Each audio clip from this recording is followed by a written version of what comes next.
Hello students, welcome to my YouTube channel. So students, आज हम पढ़ेंगे control and coordination in human being. हमारे topic का नाम है आज के का control and coordination in humans. Last class में हमने पढ़ा था control and coordination in plants and the control and coordination in animals. आज हम पढ़ेंगे कंट्रोल एंड कोऑर्डिनेशन ह्यूमन के बीच में। ये तीन के बारे में हमें कंट्रोल एंड कोऑर्डिनेशन पढ़ना होता है। फर्स्ट वन हमने प्लांट्स के बारे में पढ़ लिया, सेकंड हमने पढ़ा था एनिमल्स के बारे में, और अब हम पढ़ेंगे ह्यूमन बीइंग के बारे में। क्लियर? तो याद रखना, सबसे पहला पॉइंट ये है कि कंट्रोल एंड कोऑर्डिनेशन जो भी ह्यूमन बीइंग में होता है, they are the two system of coordination of activity in human. तो अब याद रखोगे, दो सिस्टम है जो कंट्रोल एंड कोऑर्डिनेशन करते हैं ह्यूमन के बीच में। फर्स्ट वन जो है उसको हम बोलते हैं nervous system, and the second one is the endocrine system.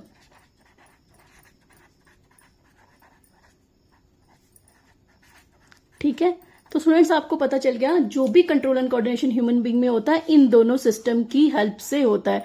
First one is हमारा nervous system and second one is our endocrine system. Clear?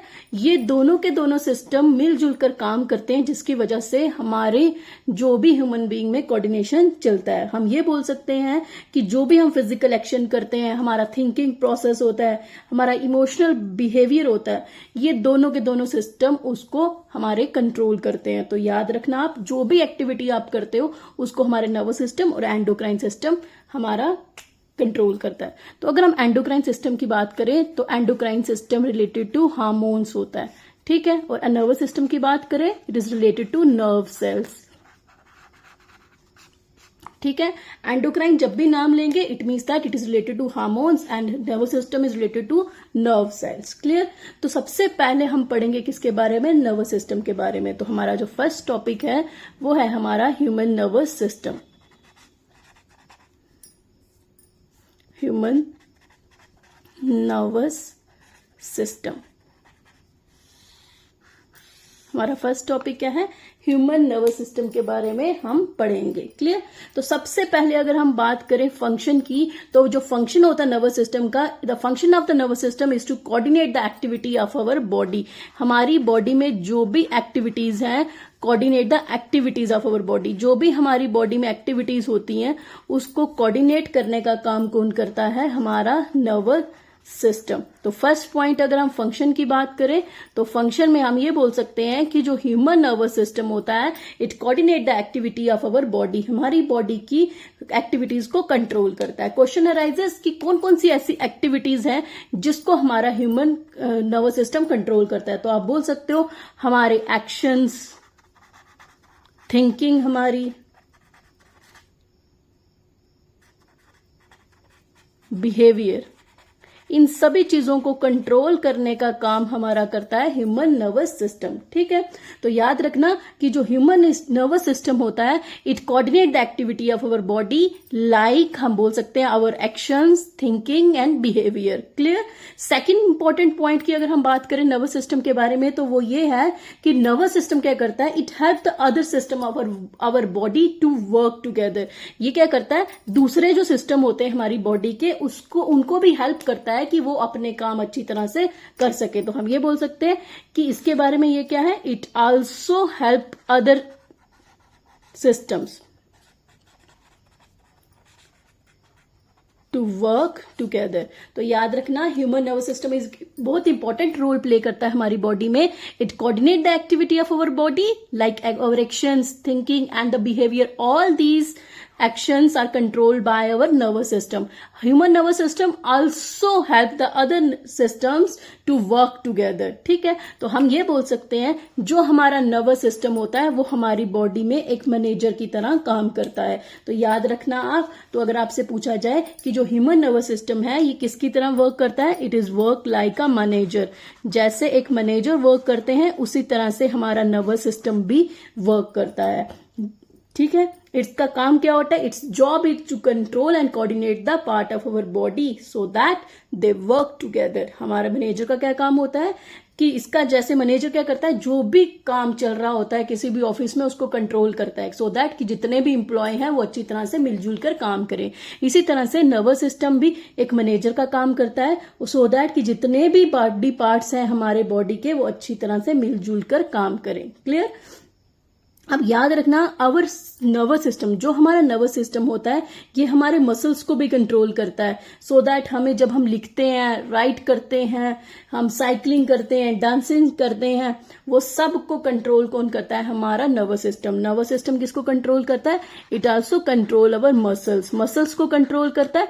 That's why हम लिख पाते हैं, चल पाते हैं, डांस कर पाते हैं, साइकिलिंग कर पाते हैं। तो याद, आप ये चीज भी याद रख सकते हो कि ह्यूमन नर्वस सिस्टम हमारे मसल्स को कंट्रोल करता है, जिसकी वजह से हम क्या कर सकते हैं, हम लिख सकते हैं, राइटिंग हम लिख सकते हैं, रीड कर सकते हैं, साइकिलिंग कर पाते हैं एंड डांसिंग।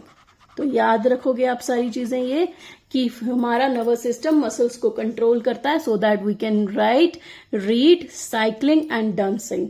क्लियर। जो ह्यूमन नर्वस सिस्टम की अगर हम बात करते हैं तो they receive the information from the surrounding process and it interpret and then respond accordingly. ये क्या करता है, नर्वस सिस्टम पहले सराउंडिंग से इंफॉर्मेशन को लेता है, उसको समझता है, फिर क्या करता है, रिप्लाई करता है। क्लियर। अब आपको याद रखना है कि हमारे नर्वस सिस्टम के बारे में बेसिक चीजें क्या क्या है उसके बारे में हम पढ़ेंगे। क्लियर। तो सबसे पहले आप अगर हम बात करें कोऑर्डिनेशन, कंट्रोल एंड कोऑर्डिनेशन, अब हम पढ़ेंगे द यूनिट नर्वस सिस्टम, जो यूनिट होता है नर्वस सिस्टम का, जिसको हम बोलते हैं neuron, the unit of nervous system, जिसका नाम है न्यूरॉन। तो एक बार रिपीट कर देती हूँ, आप ध्यान से समझ लीजिए। हमने पढ़ा कि कंट्रोल एंड कोऑर्डिनेशन ह्यूमन की बात करें तो दो सिस्टम ऐसे होते हैं जो वर्क करते हैं ह्यूमन के कंट्रोल एंड कोऑर्डिनेशन में। First one is a nervous system and the second one is endocrine system. Nervous system is related to nerve cells and endocrine system is related to hormone. Human nervous system की बात करें तो its main function is to coordinate the activity of our body like our actions, thinking and behaviour. Second point is important, it is also help the other system to work together. Third, it is like a manager in our body. Like manager can control all the office, human nervous system also control all the parts of our body so that they can work together. Fourth one की बात करें तो human nervous system control over muscles, हमारे muscles को control करते हैं so that we can write, read, cycling and dancing. हमारा जो नेक्स्ट टॉपिक है वो है हमारा unit of nervous system which is called as nerve. अब आपको याद रखना है the unit which make up the nervous system is called nerve cells और we can say that neuron. तो ये क्या है, unit which make up the, ऐसा यूनिट जो कि नर्वस सिस्टम को बनाता है उसको हम बोलते हैं न्यूरॉन और we can say that nerve cells. तो unit which make up the nervous system. अगर आपसे कोई पूछे व्हाट इज न्यूरॉन तो आपका फर्स्ट पॉइंट होगा कि ma'am it is a unit which make up the nervous system. ऐसा यूनिट जो नर्वस सिस्टम को बनाता है उसको न्यूरॉन या फिर नर्व सेल्स के नाम से जानते हैं। दूसरा इंपॉर्टेंट बात करें तो neuron is a structure and functional unit of the nervous system. Nervous system का स्ट्रक्चरल और फंक्शनल यूनिट जो होता है वो होता है हमारा neuron. It is structure and functional unit of nervous system. हमारे नर्वस सिस्टम का स्ट्रक्चर और फंक्शन यूनिट जो होता है वो हमारा होता है न्यूरॉन। ठीक है, तो हम ये भी बोल सकते हैं nervous system is made up of special cells called neuron. हमारा जो नर्वस सिस्टम होता है वो स्पेशल टाइप के सेल से बनता है जिसको हम न्यूरॉन्स बोलते हैं। Nervous system is made up of special type of cell, कुछ स्पेशल टाइप ऑफ सेल से मिलके बनता है हमारा नर्वस सिस्टम, जिसको हम क्या बोलते हैं, इसको हम बोलते हैं न्यूरॉन। क्लियर, हमारे को पता चल गया कि न्यूरॉन क्या है। The unit which make up the nervous system is called neuron, is a structure and function unit of our nervous system. Nervous system is made up of special cell which is called as a neuron. और neuron के बारे में अगर हम पढ़ें, it is the largest cell in the body. हम बोल सकते हैं हमारी बॉडी में जो लार्जेस्ट सेल होता है वो होता है न्यूरॉन। तो ये क्या है, it is a largest cell in the body में जो सबसे लार्जेस्ट सेल होता है वो हमारा होता है न्यूरॉन। कौन है हमारा लार्जेस्ट सेल? वो है हमारा न्यूरॉन। और हमें पता होना चाहिए जो ये न्यूरॉन है, it look like a electric wire. ये किसकी तरह दिखता है? कि इलेक्ट्रिक वायर की तरह हमें दिखाई देता है। ठीक है, क्लियर स्टूडेंट्स? तो आपको पता चल गया कि हमारी बॉडी में जो लार्जेस्ट सेल है वो है हमारा न्यूरॉन। न्यूरॉन एक स्ट्रक्चर एंड फंक्शन यूनिट है हमारे नर्वस सिस्टम का। नर्वस सिस्टम बनता ही न्यूरॉन से है, इसीलिए हम बोल सकते हैं ये एक इंपॉर्टेंट रोल प्ले करता है हमारी बॉडी में। ठीक है, तो याद रखना है आपको इस चीज के बारे में। अगर हम एक और इम्पोर्टेंट बात करें न्यूरॉन के बारे में, तो हम ये बोल सकते हैं कि न्यूरॉन जो होता है, एक्चुअल में अगर हम न्यूरॉन के बारे में बात करें तो हम ये बोल सकते हैं कि लार्जेस्ट सेल जो हमारी बॉडी में है वो है न्यूरॉन। समटाइम रिचेज, इसका माना जाता है कि कई बार ये 90 to 100 सेंटीमीटर तक होता है। कितना होता है? 90 to 100 सेंटीमीटर की लंबाई इसकी होती है। अब आप याद रखो कि इसका साइज और शेप डिफरेंट हो सकता है, इसका साइज चेंज भी हो सकता है और शेप भी इसका डिफरेंट हो सकता है। क्लियर? अगर हम न्यूरॉन की बात करें तो न्यूरॉन के अंदर 3 पार्ट्स होते हैं। ठीक है, अब हमने बात की न्यूरॉन की, तो न्यूरॉन के 3 पार्ट्स हैं। First one is your cell body, second one is dendrites and the third one is your axon. तो 3 पार्ट है हमारे न्यूरॉन के, cell body, dendrites and axon. ये हमारे क्या है? न्यूरॉन के 3 पार्ट्स हैं। क्लियर? अब हम क्या करते हैं, एक डायग्राम पहले बना लेते हैं नर्व सेल की, सो दैट हमें इजीली समझ आ जाए। चलिए,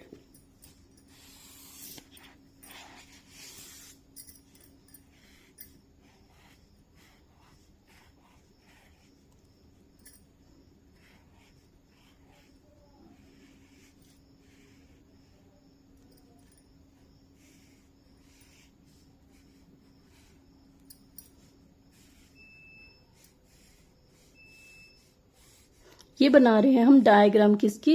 नर्वस सिस्टम की, सॉरी न्यूरॉन की।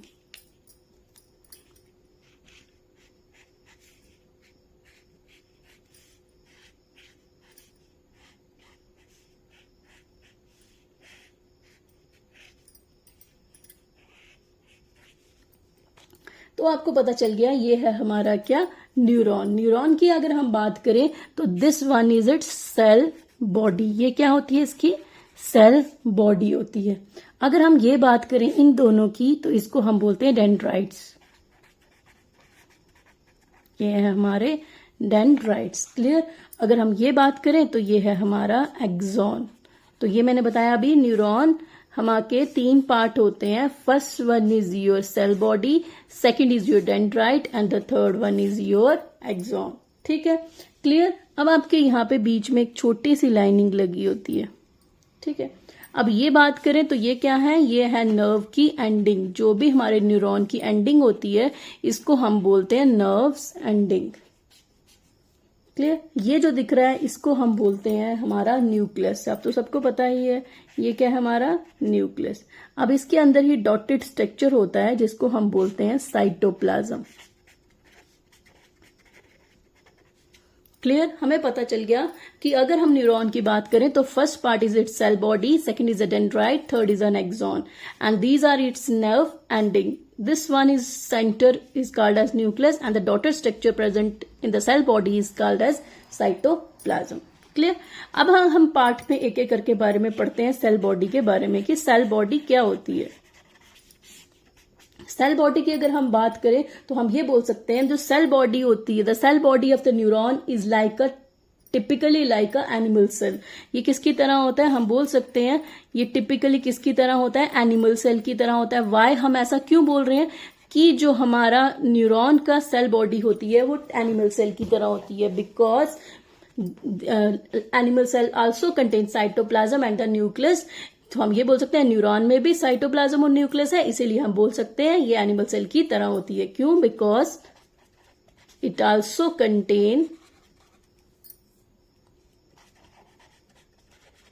Nucleus and cytoplasm.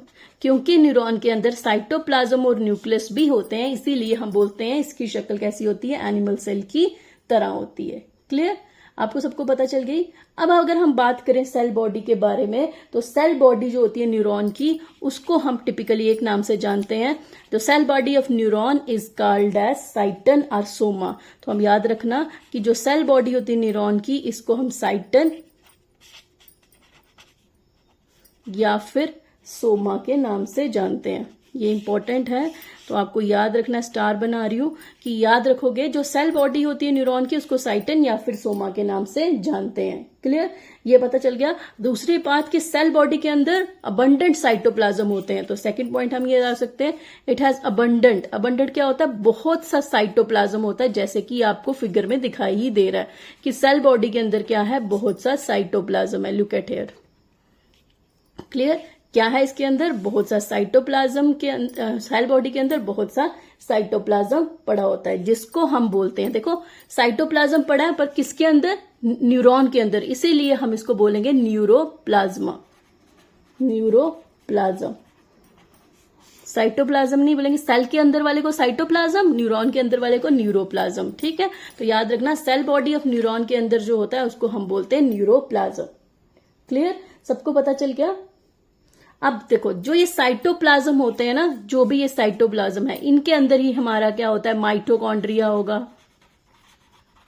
Golgi complex, all the organelles are present in the cytoplasm, because cytoplasm ही ऐसा एक पार्ट होता है किसी भी सेल के अंदर जो जिसमें जितने भी लाइफ के फंक्शंस होते हैं वो परफॉर्म होते हैं। इसीलिए हम बोल सकते हैं कि साइटोप्लाज्म के अंदर ही सारे ऑर्गेनेल्स होते हैं, जैसे कि माइटोकॉन्ड्रिया, गोल्गी कॉम्प्लेक्स एटसेट्रा।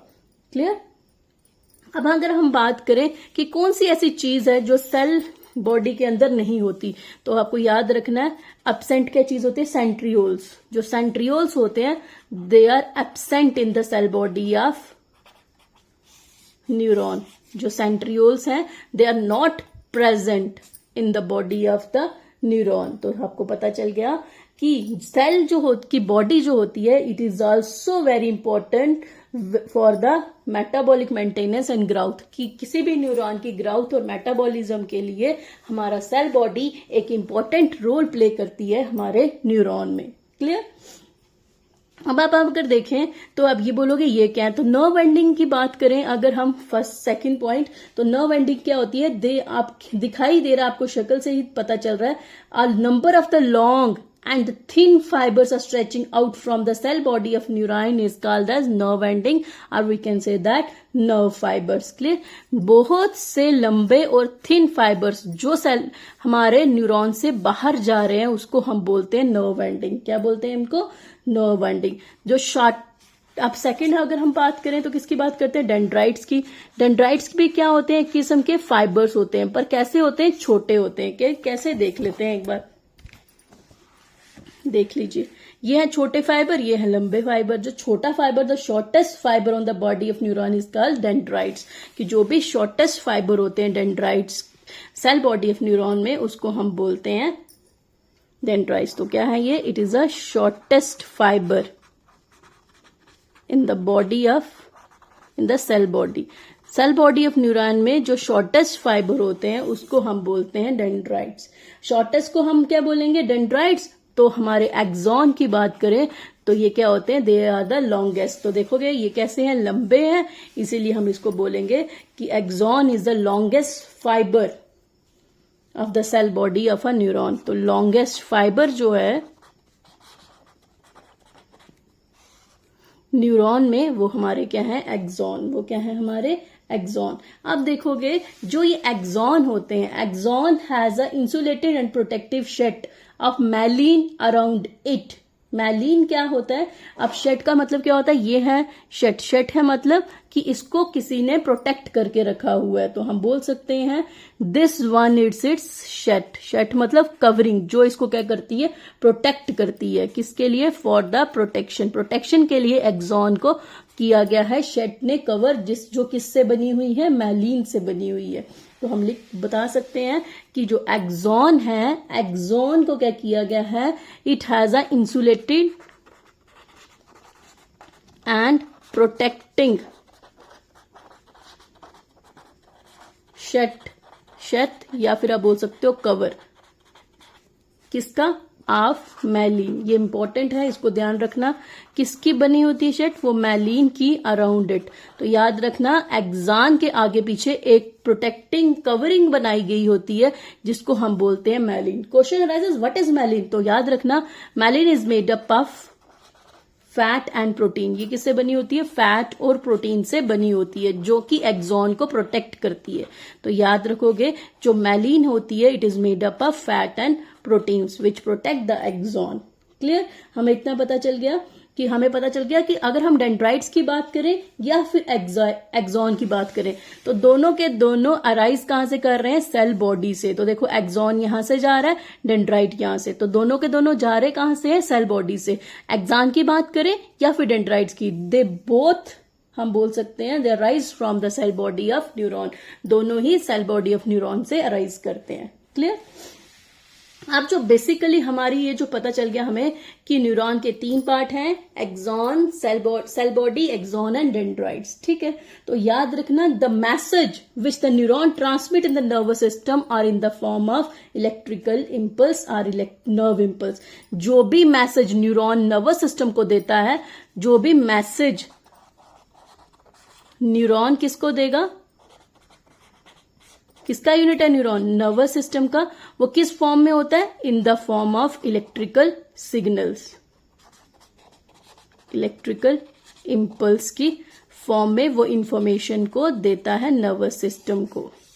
ठीक है? इलेक्ट्रिकल इम्पल्स और we can say that nerve impulse. तो ये भी आपको एक इंपॉर्टेंट पॉइंट याद रखना है कि नर्व इंफॉर्मेशन को लेता है कहां से? बाहर से, और वो इंफॉर्मेशन को देता है किसको? नर्वस सिस्टम को, in the form of electrical impulse और we can say that in the form of nerve impulse. तो याद रखना ये जो सिग्नल्स होते हैं, इन सिग्नल को सराउंडिंग से पकड़ते कौन है? डेंड्राइट्स। फॉर एग्जांपल यहां पे कोई स्टिमुलस मिल रहा है इनको, तो स्टिमुलस को पिक करने का काम करेंगे हमारे डेंड्राइट्स। डेंड्राइट इस इंफॉर्मेशन को देंगे किसको? सेल बॉडी को। तो हमें पता चल गया कि डेंड्राइट्स क्या करते हैं? It pickups the nerve impulse from the receptors. तो हमारे को डेंड्राइट्स के बारे में एक पॉइंट और पता चला कि डेंड्राइट्स क्या करते हैं? They pick up the information को लेते हैं किससे? From receptors. तो question rises ma'am what are receptors? मैंने कल बताया था रिसेप्टर्स क्या है? They are it is a cell और a group of cells which are present inside the stimulus. Stimulus के अंदर सेल्स या ग्रुप ऑफ सेल्स जो होते हैं उनको हम बोलते हैं रिसेप्टर्स। आप देखो रिसेप्टर से इंफॉर्मेशन को लेने का काम सराउंडिंग से कौन करते हैं? डेंड्राइट्स। डेंड्राइट्स ने इंफॉर्मेशन को ले लिया किससे? रिसेप्टर से। दे पास द इम्पल्स। क्यों? जो भी इंफॉर्मेशन ली वो ली कौन से फॉर्म में? In the form of electrical impulse के फॉर्म में। तो हमने क्या किया? सेल बॉडी ने डेंड्राइट से इलेक्ट्रिकल इम्पल्स ली, इंफॉर्मेशन को लिया। वो कहां से लिया? रिसेप्टर से लिया। ये जो इंफॉर्मेशन है डेंड्राइट्स किसको दे देंगे? हमारे सेल बॉडी को। लुक एट हियर, ये है डेंड्राइट्स। डेंड्राइट्स ने इंफॉर्मेशन को लिया किससे? रिसेप्टर से। रिसेप्टर किसके सेल्स होते हैं? हमारे स्टिमुलस के, सेंस ऑर्गन्स के। सेंस ऑर्गन के अंदर जो सेल या ग्रुप ऑफ सेल्स होते हैं उनको रिसेप्टर्स बोलते हैं। सेंस ऑर्गन से इंफॉर्मेशन आई रिसेप्टर में, रिसेप्टर से इंफॉर्मेशन को लिया डेंड्राइट्स ने, डेंड्राइट्स ने इस इंफॉर्मेशन को दे दिया सेल बॉडी को। सेल बॉडी को इंफॉर्मेशन मिल गई किस फॉर्म में? In the form of electrical impulse. Cell body ने इंफॉर्मेशन को ले लिया। फिर क्या होगा? जो भी सेल बॉडी ने इंफॉर्मेशन ली है ये इंफॉर्मेशन कौन लेके जाएगा? एक्सॉन। एक्सॉन इस इंफॉर्मेशन को लेके जाएगा। अब क्या करेगा? एक्सॉन इस इंफॉर्मेशन को पास करेगा अनदर न्यूरॉन की में with the help of junction call synapse. Synapse की हेल्प से ये इंफॉर्मेशन को दूसरी जगह सेंड करता है। फॉर एग्जाम्पल ये, तो यहां से फिर से एक न्यूरॉन स्टार्ट हो जाएगा। यहां पे जो छोटा सा गैप होता है इसको बोलते हैं स्नैपेस। स्नैपेस की हेल्प से यहां से फिर से हमने एक क्या बना दिया? न्यूरॉन बना दिया। तो इंफॉर्मेशन को एक न्यूरॉन से दूसरे न्यूरॉन तक भेजने का काम कौन करते हैं? एक्सॉन। और एक्सॉन के अंदर एक छोटी सी स्पेस होती है दोनों न्यूरॉन के बीच की, उसको बोलते हैं स्नैपेस। क्लियर? तो हमें पता चल गया कि जो न्यूरॉन होता है it is a very important part of our nervous system. Why? Because it is a unit which make up the nervous system. अगर नर्वस सिस्टम की बात करें इसके 3 पार्ट होते हैं, cell body, dendrites and axon. Cell body is important because it contain a nucleus and the cytoplasm. Cytoplasm और we can say that neuroplasm. Why it is called as the neuroplasm? Because because it is present inside the neuron. That's why it is called as a neuroplasm. Cell body की बात करें तो cell body में हमारे dendrites भी हैं. These are called shortest fiber and axons are the longest fiber. When we are talking about the dendrites are the shortest fibers which pick up the information from the receptor and send the information to the cell body. ये क्या करते हैं, information को pick करते हैं receptor से और किसको दे देते हैं, cell body को. From the cell body, axon take the information and send to the another neuron in the form of electrical impulse. Always note on that dendrite always pick the information in the form of electrical impulse or we can say that nerve impulse. कि dendrite जो भी information को लेता है या तो electrical impulse के form में या तो nerve impulse के बारे में. तो axon की बात करें, ये एक important रोल प्ले कर रहा है. क्यों? क्योंकि ये information को सेल बॉडी से लेके दूसरे न्यूरॉन को देगा. इसीलिए इसको प्रोटेक्ट किया जाता है एक प्रोटेक्टिंग कवर से जो बनी होती है मैलिन की. मैलिन की अगर हम बात करें तो it is made up of fat और प्रोटीन से बनी होती है. क्लियर? तो हमें पता चल गया कि न्यूरॉन की अगर हम बात करें तो वो इस तरह से पूरा वर्क करता है. एक इंफॉर्मेशन को एक जगह से दूसरी जगह भेजने का काम हमारे जो है वो कौन करते हैं, हमारे स्नैपेस. तो याद रखना, आप ये भी चीज याद रख सकते हो कि जो न्यूरॉन होते हैं, कोई भी दो न्यूरॉन की अगर हम बात कर ले, any two neuron they do not join to one another completely. याद रखना, कोई भी दो न्यूरॉन की बात करें, any two neuron do not join to one another completely. पूरा का पूरा जुड़े नहीं होते वो. क्यों? क्योंकि उनके बीच में हमेशा ही क्या होता है, एक गैप होता है. For example this one is your one neuron, next यहां से आ गया, तो ये पूरा जुड़ा नहीं होता है. इसके बीच में एक गैप होता है, जो वो स्पेस होता है, माइक्रोस्कोपिक गैप होता है, उसको बोलते हैं स्नैपेस.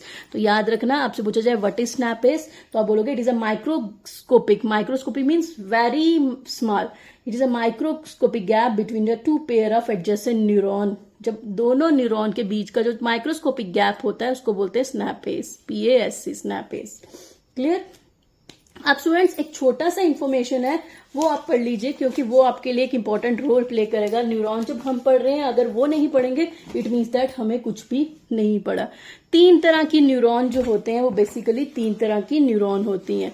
तो आपको पता होना चाहिए वो 3 न्यूरॉन कौन कौन सी होती हैं. 3 टाइप ऑफ न्यूरॉन्स. न्यूरॉन की बात करें तो वो 3 तरह की होती है. फर्स्ट की अगर हम बात करें तो first is our sensory neuron.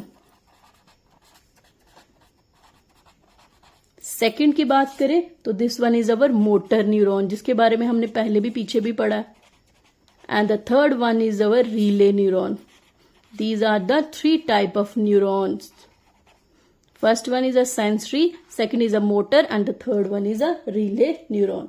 Sensory neuron की बात अगर हम करें तो हमें नाम से ही पता चल रहा है कि सेंसरी न्यूरॉन क्या करती है, it transmit the impulse from sensory. आप ये बोल सकते हैं कि जो सेंसरी न्यूरॉन होती है तो ये क्या करती है, इन्फॉर्मेशन को ये ट्रांसमिट करती है इन्फॉर्मेशन को toward the centre nervous system. तो हम बोल सकते हैं इट ट्रांसमिट का मतलब क्या होता है, ट्रांसफर करना. तो सेंसरी न्यूरॉन क्या करती है, इट ट्रांसमिट इम्पल्स मतलब सिग्नल्स, जो भी इसने सराउंडिंग रिसेप्टर से लिए हैं इम्पल्स, इंफॉर्मेशन को जो इसने रिसेप्टर से लिया है, it transmit the impulse from the sensory cells. Sensory cell से क्या करते हैं, जितनी भी इम्पल्स को लिया है ये towards the centre nervous system, वो किसकी तरफ लेके जाती है, CNS की तरफ. क्या है, CNS, सेंटर नर्वस सिस्टम. तो याद रखना, सेंटर नर्वस सिस्टम जब भी बात करेंगे it means that it is a spinal cord and the brain. तो जब भी हम सेंटर नर्वस सिस्टम की बात करेंगे उसमें 2 पार्ट आते हैं हमारे, एक तो हमारा ब्रेन आ जाता है, दूसरा हमारा आता है हमारा नर्वस सिस्टम. तो 2 इंपॉर्टेंट रोल प्ले करते हैं सेंटर नर्वस सिस्टम में, स्पाइनल कॉर्ड और ब्रेन. तो सेंसरी न्यूरॉन क्या करती है, ये इन्फॉर्मेशन को सेंसरी सेल्स से लेती है और किसको दे देती है, CNS, सेंटर नर्वस सिस्टम को दे देती है. क्लियर? अगर हम मोटर नर्व की बात करें तो जो हमारी मोटर नर्व होती है, इट ट्रांसमिट, ये उल्टा काम करती है, इसके अपोजिट करती है. ये इन्फॉर्मेशन को सेंसरी सेल से लेता था, मोटर नर्व इन्फॉर्मेशन को ट्रांसमिट करती है कहां से, it transmit impulse from CNS। ये इंफॉर्मेशन लेके जाती है, CNS से इंफॉर्मेशन को लेती है और कहां देती है, toward the muscle cells, muscle cells को दे देती है। मसल सेल्स, मैंने कल बताया था आपको, मसल सेल्स या फिर जो भी मसल्स और ग्लैंड्स होते हैं हमारी बॉडी के, उनको हम बोलते हैं इफेक्टर्स। क्या बोलते हैं उनको, इफेक्टर्स। तो याद रखना, सेंसरी नर्व सेंसरी सेल से इंफॉर्मेशन लेके CNS को देती है, और मोटर नर्व क्या करती है, CNS से इंफॉर्मेशन को लेके जाती है और हमारे मसल सेल्स को दे देती है। क्लियर, हमारे को याद रखना है सेंसरी नर्व और मोटर नर्व एक दूसरे के अपोजिट काम करती हैं। दूसरा इंपॉर्टेंट पॉइंट ये है कि जो सेंसरी न्यूरॉन होती हैं, they are often occur in our sense organs. ये कहाँ होती हैं, हमारे सेंस ऑर्गन्स में होती हैं। मैक्सिमम कहाँ होंगी, हमारी सेंस ऑर्गन्स में होंगी। क्लियर, पता चल गया सबको। चलिए, अगर हम मोटर नर्व की बात करें तो वो आपको पता चल गया, इसको हम मोटर या फिर इफेक्टर न्यूरॉन भी बोलते हैं। क्यों इफेक्टर, क्योंकि ये इंफॉर्मेशन को इफेक्टर्स को देती है, इसीलिए हम इसको इफेक्टर न्यूरॉन भी बोलते हैं। आपसे पूछा जा सकता है which nerve is also called as effector neuron, तो आप याद रखोगे मोटर नर्व को हम इफेक्टर न्यूरॉन भी बोलते हैं। Which nerve is known as receptor neuron, receptor से इंफॉर्मेशन को कौन लेता है, तो आपको याद रखना है रिसेप्टर से जो इंफॉर्मेशन को लेते हैं वो होती है हमारी सेंसरी न्यूरॉन। सेंसरी न्यूरॉन को हम रिसेप्टर न्यूरॉन के नाम से भी जानते हैं। थर्ड की बात करें वो है हमारी रिले न्यूरॉन, जिसको हम कनेक्टर न्यूरॉन बोलते हैं। इसका नाम क्या है, कनेक्टर। ये क्या करती है, चीजों को कनेक्ट करती है, इसीलिए इसे हम कनेक्टर न्यूरॉन बोलते हैं। तो मैं स्टूडेंट्स ये चीज याद रखना, sensory nerve is known as receptor, motor is a effector and the relay is a connector. ये क्या करती है, कनेक्टर का काम करती है। अब रिले न्यूरॉन की अगर हम बात करें तो मैं यहाँ छोटा सा बता देती हूँ कि रिले न्यूरॉन की अगर हम बात करें तो रिले न्यूरॉन हमारी कहाँ होती है, होती ही हमारे ये it occur in our nervous CNS में होती है, ब्रेन और स्पाइनल कार्ड में ही पाई जाती है हमारी रिले न्यूरॉन। ठीक है, और आपको याद रखना है कि जो रिले न्यूरॉन होता है they serve as a link between two neuron. ये कनेक्टर का काम करती है, ये सेंसरी को कनेक्ट करती है मोटर से, इसीलिए इसको हम कनेक्टर न्यूरॉन बोलते हैं। क्लियर, हमें पता चल गया कि there are the 3 type of neuron. First one is a sensory, second is a motor and third one is a relay. Sensory neuron is also called as a receptor because it receives the information from the it transmits the impulse from sensory cells toward the spinal cord. Sensory cell से information को लेती है और दे देती है किसको, हमारे central nervous system को, मीन्स ब्रेन और स्पाइनल कॉर्ड को। मोटर नर्व इसके अपोजिट है, इट इज इफेक्टर न्यूरॉन भी बोलते हैं। ये इंफॉर्मेशन को लेती है CNS से और दे देती है मसल सेल्स। किसको देती है, मसल सेल्स मीन्स इफेक्टर्स को दे देती है। रिले न्यूरॉन की अगर हम बात करें तो ये कनेक्टर का काम करती है। ये सिर्फ और सिर्फ हमारे CNS, हमारे ब्रेन और स्पाइनल कार्ड में ही पाई जाती है और ये काम क्या करती है, कनेक्टर का काम करती है। ये कनेक्ट करती है किसको, सेंसरी न्यूरॉन को मोटर नर्व और न्यूरॉन के साथ। तो ये थी हमारी 3 type of nerves which is very important for your neuron.